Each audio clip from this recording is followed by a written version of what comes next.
Magandang araw po mga kapuntos, at sa araw na ito po meron po akong tampok na video para sa inyo at sana ay magustuhan ninyo. Kaya sa mga bago pa po sa aming channel, please po don't forget to hit the subscribe button at ang notification bell para maging notified kayo sa bawat video na ilalabas ko sa channel na ito. At bilang kahilingan po ng punto por punto team at naway maintindihan po ninyo, sana po wag nyo pong i-skip yung mga ads sa aming mga video. Sa maliit na bagay na po na yan, malaking tulong po yan sa ating programa at sa ating ministry. Sana po maunawaan po ninyo. Maraming salamat po, kaya wag na po natin patagalin. Simulan na po natin. Magandang umaga mga kapuntos, at sa umaga na ito may tabok akong video para sa inyo. Ito yung nangyari noong December 30, 2023 kung saan kami ay isinasagawa namin na magipag-video call sa ating mga kasamahan sa Bethlehem, Jerusalem para ipakita sa buong mundo na yung sinasabi ng mga dating daan na makapal daw ang snow sa sa Bethlehem, Jerusalem tuwing December 25 ay isa lamang kasinungalingan ni Eliseo Soriano. Bakit? Dahil ginagawa natin ang actual video call sa mismong lugar para ipakita sa mga tao in real time walang makapal na snow. At ito naman December 30, 2023. Kung talagang nagkaroon ng snow sa December 25, dapat makapal ang snow dito eh. O tingnan ninyo. Ang linaw ng langit, ang linaw ng ulap, ang linaw ng kalsada, wala kayong makita kahit na konting snow. Narito.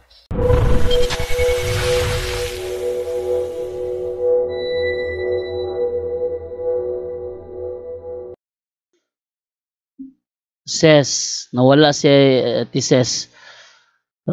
Naglalakwa siya na naman si Brother Romeo Trembrevilla sa kalagitnaan ng Jerusalem.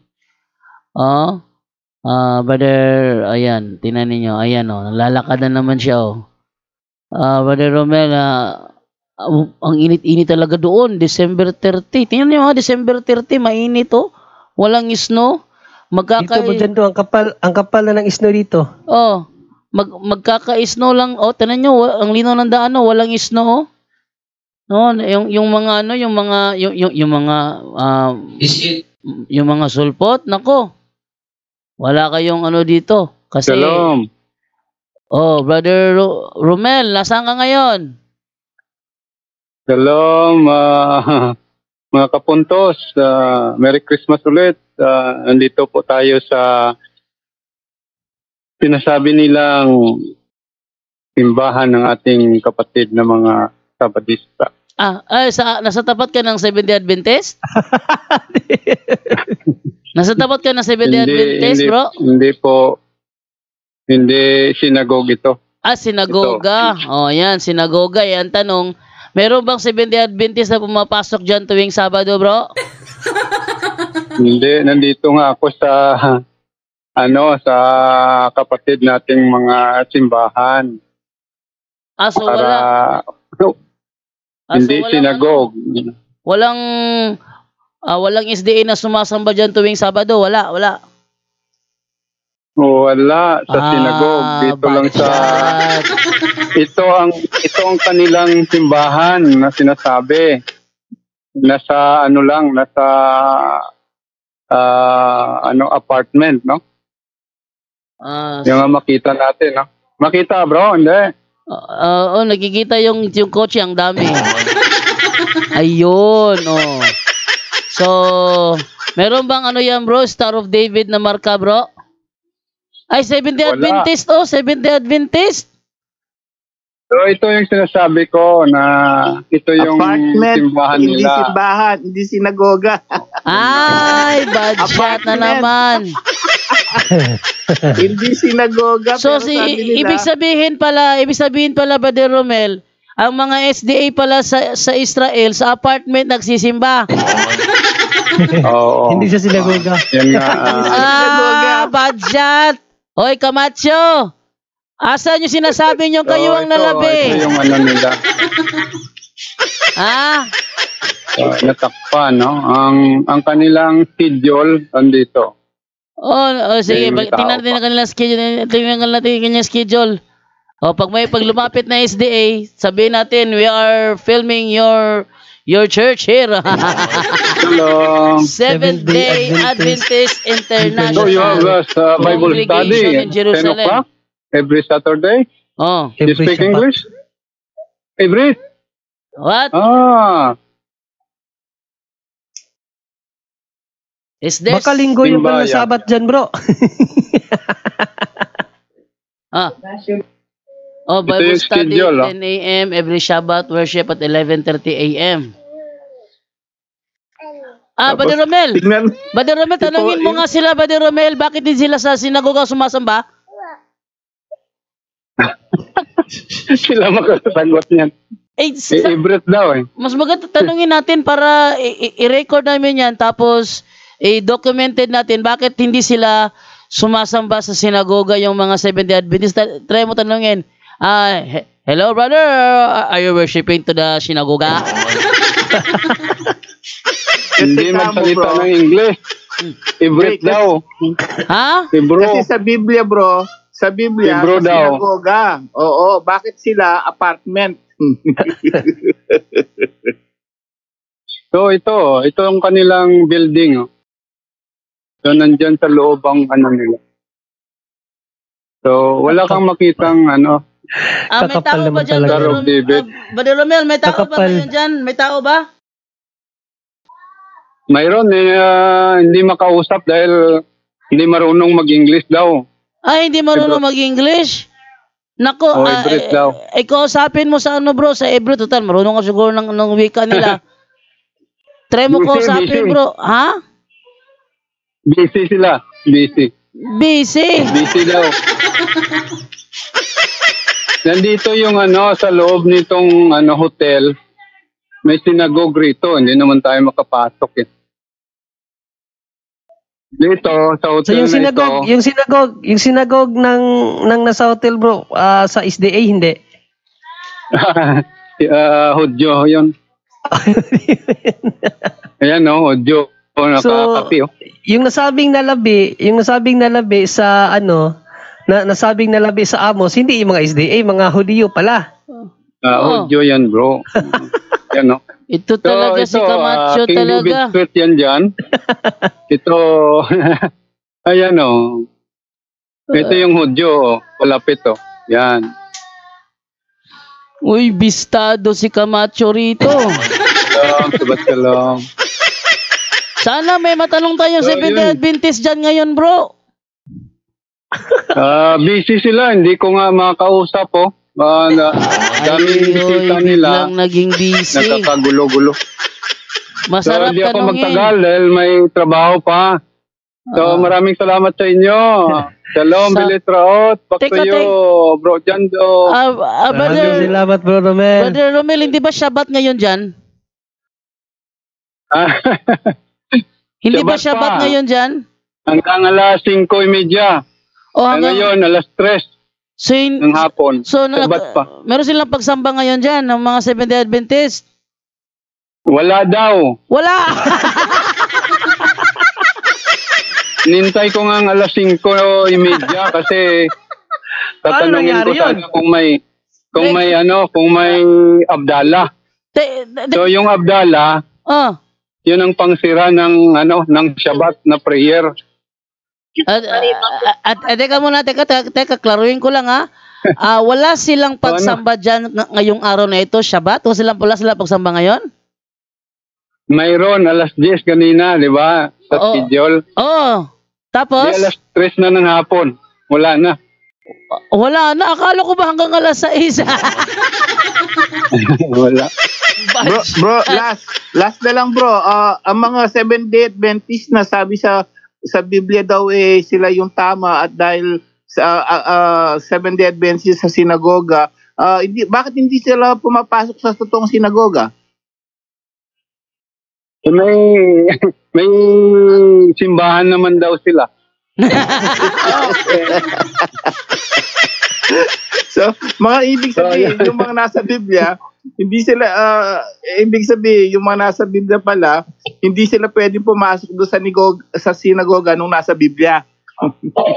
Kahit nga tayo hindi makapasok sa sinagog, sila pa. Sa madaling salita, yung sinasabi ni Fernando Camacho na sila yung nalabi sa iglesia sa ilang, kasinungalingan yun. So, yun ang, yan ang simbahan nila. Mula rito sa simbahan nila, papunta sa Holy Sepulchre, mga 10 minutes na lakad, bro. Mga pakapuntos. Naku. Diyan banda Sobrang bad shot si Holy Fernando Sepulchre. Camacho rito. Sana na. Nandito po tayo sa, sa King David Street, no? Oh. David Amilik. Ang kanilang, Abraham Lincoln, no? Number 6 yata, no? Yung address nila rito sa Jerusalem, no?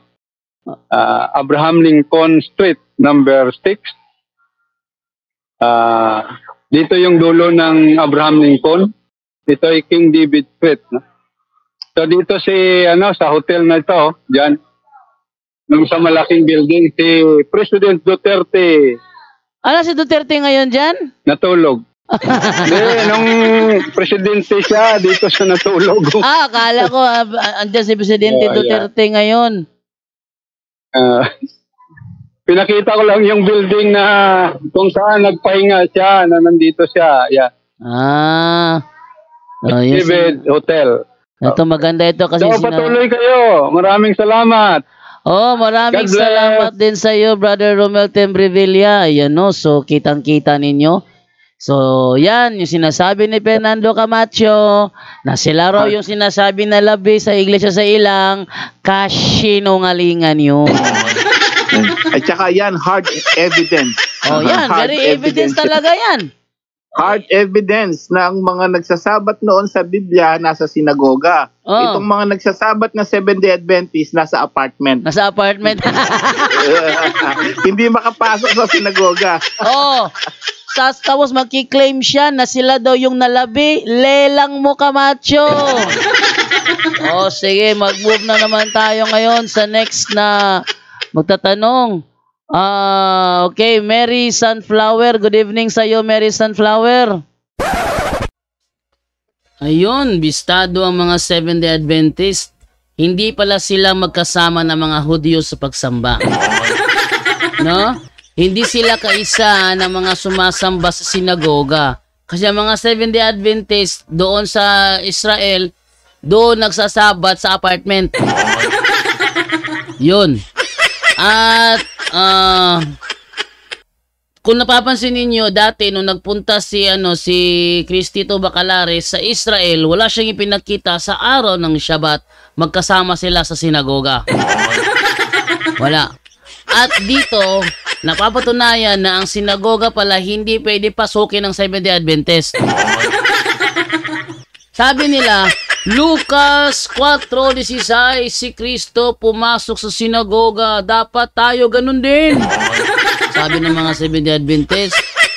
Pero sa Israel pala mismo, hindi sila magawang makapasok sa sinagoga. Tamo? At hindi pinakita ni Chris Bacalares sa kanyang live doon, ang mga shrine na meron doon kung may-ari ng Seventh-day Adventist. Kasi pinakitang ganon. Kaya dito, bistong-bisto sila. Yung kasinungalingan na makapal daw ang isno, kasinungalingan yon. Yung kanilang sinasabi nila na sila daw yung mga nalabi sa iglesia sa ilang. Nalabi. Kung kayo ang nalabi, dapat sana magkaisa kayo sa mismong member sa iglesia ng ilang. Ano yun? Mga Israelita. Yung Israelita na sumasamba sa loob ng sinagoga, sila yung talagang kaanib sa iglesia sa ilang. Dahil mga lahi nila yon. Etong mga nakiklaim ngayon sa Seventh-day Adventist na mga nalabi daw, hindi magawang makisama sa mga Judaism sa araw ng pagsamba. Yan. So, bistong-bistong Seventh-day Adventist dito. Sa maya-maya konti, tayo magbabalik para sa another episode ng ating punto por punto recaps. Abangan po ninyo yung ginawa ko pong video sa pag-review sa talakayan ni Macalares saka ni Father Darwin, itutuloy po natin yon. Hindi pa ako tapos kasi alam nyo na may ginagawa ako. Kaya hindi ko na bibigyan ng pansin. Pero mamaya-maya kung bakante ako, ating ipagpatuloy ang pag-review sa nangyari talakayan. Kung sino talaga ang tumagili sa naturang talakayan. Tapos dyan do alabado, nasabi po sa inyo, maraming salamat po. At pagdating sa katotohanan, kailangan talaga is straight to the point. Maraming salamat po. At kita-kits po tayo ulit mamaya. Paalam.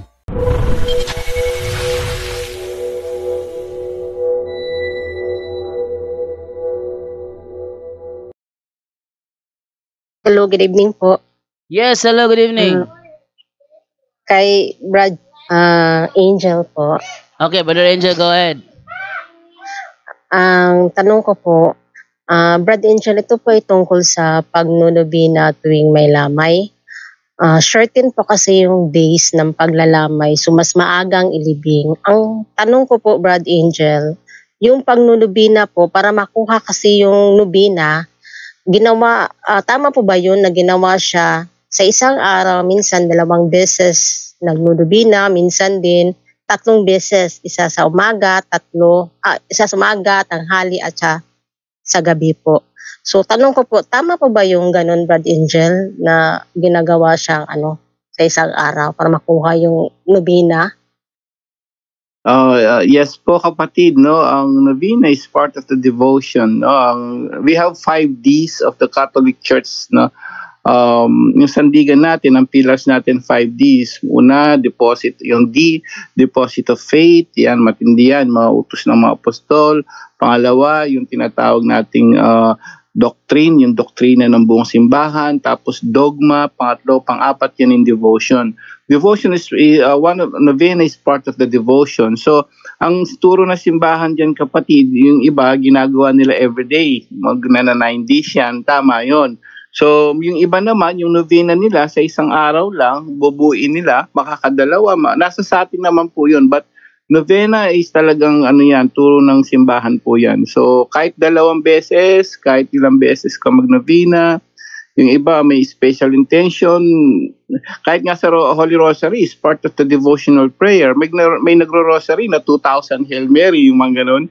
So you can always do that kapatid, wala pong kasalanan doon, walang problema doon kapatid. So okay lang yun sa isang araw para makuha yung 9 na pwede siyang gawin sa 2 o 3 beses sa isang araw. Yung yes po, parang rosary din yan. Yung ibang nag-rosary is part of the devotion, no? Okay. Devotion natin kay Mama Maria. Novena is part of the devotion of the whole of the church. So yung mga nag-rosary, minsan twice, 3 times, iba once lang. So pwede po yun, you can do your prayer on your own way, no? Gusto niyo, kanina nga yung kung maalala nyo, mismo sa ebanghelyo natin sa Santa Ana, no? Araw at gabi. Mas matindi yun. Araw at gabi, kung nag-aayuno pa siya, araw at gabi, sumasamba sa Diyos. So, wala pong problema yung kapatid, kahit magnobena tayo lagi, ilang beses, magrosaryo ilang beses, more actually, mas akala ko kasi yun. Days yung kinakount ba sa novena, days, aabot siya ng 9 days. Hindi naman, di ba may mga novena prayer tayo na isang sa isang araw. Isang dasalan. Akala ko kasi ganun. Hindi naman po. Meron 9 days na novena talaga sa mga departed loved ones natin. So, meron din naman, pwede mo rin naman gawin kung gusto mo. Nasa sayo nga, no? But, ang pinaka-importante dito, yung sincerity ng pagdadasal natin, kapatid, no? So, yes, the sincerity, kahit gaano karami yan, kahit 9 days pa yan, pwede, no? But ang importante, novena is part of the Catholic teachings. Gawin natin yan, mga devotion prayer, katulad ng rosary, gawin mo madalas. Yes, wala naman po restriction ng Sige, bro. Okay. Thank you po. And then, pangalawang tanong ko po, Brad. Dati kasi narinig po na hindi ina-allowed yung outside the church na wedding. Yung mga kasal po sa garden wedding po, yung sa tabing dagat, allowed na po ba yun? Okay, yung places about marriage. Actually, napanood ko yung Catholic talk show, no? Sa US yun, pari ang mga sumasagot. So may mga nagre-request daw hanggat maaari. So ang importante naman, nandun yung minister. Ano ba yung minister? Yun yung pare. Nandun yung sacrament, no? So nasa pari po yun kung papayag siya, wala namang pong problema. Pero ang narinig ko dun sa isang pare is much better talaga mismo dun sa tahanan ng Diyos na simbahan. Doon talaga mas maganda yon. Pero yung mga garden wedding, accepted po yan kung papayag naman si Father. Basta't importante yung rituals, yung pare nandun, kompleto po, no? So nasa ano po yon, pinag-aralan ko kung pwedeng yung misa nga, di ba, sa iba't ibang lugar. Kaya nga may misa din kahit sa bahay, no? So nagpapamisa yung mga sa mga may burol, may patay. Kasi narinig ko, nakalimutan. Wedding. Nalimutan ko kung sino nagsabi doon. Yung pari daw hindi talaga nagkasal kasi sa kasal po, Brad. Hindi talaga nag-a-allowed ng kasal. Hindi daw Katoliko talaga yun, yung nagkasal kapag labas sa simbahan, yung nakikita daw sa garden, yung nakita sa tabing dagat, hindi daw sila Katoliko yun. Dahil hindi daw talaga nag-a-allowed ang simbahan na outside church po yung wedding. Nakalimutan ko lang kung kanino ko yun narinig. Ang pagkakaalam ko, kinasal si Marian Rivera yata, si Bishop Bacani ang nag-ano doon. Saan ba yun? Siguro may talaga. Oo, sa Philippine Arena ba yun? Ginawa? So, nasa nasa discretion ng bishop at pari, kapatid. Kung importante, nandun yung ministers, nandun yung Pero, doon sa Catholic show nga, ngayon nahihilig ko na dahil ganun din yun, nagtatanong. So, yung paring sumasagot doon, sinabi niya as much as possible. Yung iba, sabi nila sa beach, meron daw nag-request, sa beach daw yung kasal. But, as much as possible, I want them to, yung to do the sacrament of matrimony talaga sa simbahan, kapatid.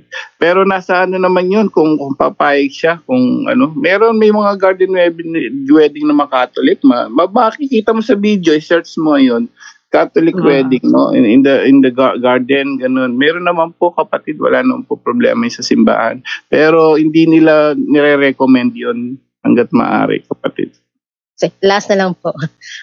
Brad Angel, pwede ba kayo magbigay ng examples ng seek ye first the kingdom of God? Ano po ba yung halimbawa? Paano ba yun? Seek ye first the kingdom of God.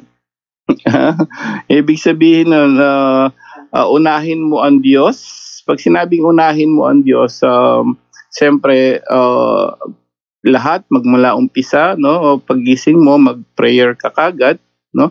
At the same time, i-offer mo sa kanya yung trabaho mo. And then kahit nasa trabaho ka, iniisip mo siya lagi at mga utos niya, maging pwede kang maging godly person, godly employee, no? Na lagi mo siyang iniisip, and at the same time, kung may chance maglingkod ka, ibig sabihin lang nun, damihan mo ang pagdating sa spiritual life mo, damihan mo yung oras mo sa pag-aaral ng salita niya. Ginagawa mo siya number 1 nun. Pag ginagawa mo siya number 1, and at the same time, ang ginagawa ko po for almost 11 years na, no? So, sa charismatic kasi namin, ang pinaka-goal namin doon, sinasabi namin, make God number 1. So, pagka halimbawa, God first, so ang ginagawa namin, halimbawa ako may lakad, kaya sabi ko nga, lahat po na nangyari dito sa akin, sabi nga, wala akong, ang mahal, mapunta sa Japan, wala po akong trabaho noon, kasi uwi ako sa Pilipinas, paano ko nakarating dito? Ang ginawa ko, naglingkod sa kanya, and then yun, binigay ni Lord nga si Mrs. So tinulungan ako makarating dito. In other words, wala akong puhunan kundi yung paglilingkod, more time to God, and sabi naman niya, everything will be added unto you. Sa Tagalog nga nun, ang ganda Unahin mo siya pag sumikatan mong paghahari niya. Unahin mo siya sa sa buhay mo. Tapos ang ginagawa ko, bago kami may lalakarin kaming papeles, magmimisa muna kami, magsisimba muna kami. Very effective po 'yon. Lahat po ng nakikinig ngayon, kapag mayroon kang lakad, especially mga lingkod ng Diyos, kapag may lakad kayo, magsimba kayo, unahin mo siya. or mag-grocery muna kayo. Ganun ang ginagawa naman lagi. Kaya walang nag-fail. Lahat ng mga lakad namin walang nag-fail. Meron man nag-fail na delay yon, but later on, binigay ni Lord yung mas maganda na sagot. Totoo yon. Make Him number one in your life. Maging godly person ka, prayerful person. Kapag ikaw ay humiling, hindi ka niya maihindian, kapatid. Yun po ibig sabihin nun. Tinatry ko pong magsimba araw-araw. Pwede pala siyang gawin basta i-insert lang sa schedule, no? Pagkatapos ng trabaho ko, pwede palang magawa yun kahit gaano ka-busy. So, nag-start na po ako noon kasi yun nga, seek ye first the kingdom of God and everything will be added unto you. Yun yung iniisip ko. So tama pala yun, yung inuuna ko siya, nagsimba ako, nag-rosary din po ako. Alam niyo po, sa konting sharing lang sa mga dito. Totoo yan. Yung, sabi ko nga yung kapatid ko, yung stage 3B cancer. So, isa yon sa sinabi ko sa kanya. Kami po kasi mga very, kami talaga, talagang devotong Katoliko. Nagsisimba, hindi maniwala kahit hindi, makapatid ko, everyday nagsisimba, every morning. Nagsisimba, although retired na kasi sila halos, no? So, kahit nagsisimba sila, yun nga, nagkasakit siya. So, mayroon siyang isang kasalanan na sinabi ko, kapag may hinihiling ka, lalo na mabibigat na problema, ang unang tingnan mo examine your conscience kagad kung ano yung kasalanan mo. Ang ginawa niya, na-diagnose siya stage B cancer, nagsisimba na siya, so mayroon siyang hindi napatawad na palang yung bayaw ko nga. Ang ginawa niya po, kinuwento niya sa akin yun, dapat stage 3B, matindi na yun, after 1 year, bedridden ka na. So, dahil nagpatawad siya agad-agad, dahil daw sa sinabi ko, at nasa Biblia yun magpatawad kayo agad-agad, lahat ng may sakit, may karamdaman, may hinihiling, magpatawad, o tingnan niyo may kasalanan mabibigat na ginagawa sa Diyos. Tanggalin niyo yan, magkumpisal. Yun ang ginawa niya. Kinausap po niya yung talagang matagal na palang kinasasama ng loob. Kinausap niya yun at tapos undergo siya ng mga chemotherapy at Ngayon po, maniwala kahit hindi. 2 years dapat, bedridden na. Ngayon, ang lakas-lakas niya. Tuloy-tuloy ang ang lakas-lakas niya, nagmamaneho pa, kausap lang namin nung Pasko. Imagine mo, stage 3 yun, papunta na stage 4. Yung iba, bedridden na. At may edad na yun, magsi-70 na ata si ate. Pero, ang lakas-lakas niya. Bakit? Inuuna niya si Lord lagi. At the same time, yung mga kasalanan niya, kinukumpisal niya agad. At nagpapatawad siya. Isa po yun sa pinaka-importanting tingnan natin. Kaya hindi tayo gumagaling sa karamdaman o hindi sinasagot ang mga hiling natin. Baka mayroon ka pang hindi pinapatawad na tao. Yun po, kapatid. Thank you po. Napakaganda po ng explanation. Salamat po, Brad Angel. Salamat yun lang po. Thank you po.